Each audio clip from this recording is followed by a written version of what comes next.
Ito po natin masasaksihan yung kwento ni Alfredo. Si Alfredo po, meron po siyang 5 barkada na lumipat sa stage. At siya lang po sa magkakabarkada yung naiwan. Dahil wala siyang pera. Ang ginagawa niya po para hanap buhay ay magdakip ng kalangka. At ito po ay yung video niya. Okay, nagbabakla. Grabe naman ito. Ang hirap naman dumakip ng talangka na to. Lulusungin ko na nga. Ayun! Ito po yung nadakip ni Alfredo. Ang dami, grabe!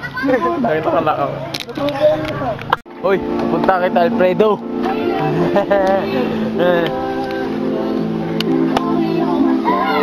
Hindi mo nga yan. Dabo na yan. Tangina mo. Grabe naman si boss. Grabe naman yun.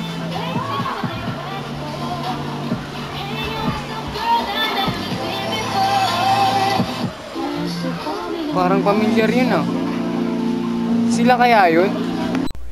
At yun na po ang tapos ng kwento dahil kinidnap si Alfredo dahil sa katangahan niya. Akala niya siya yun yung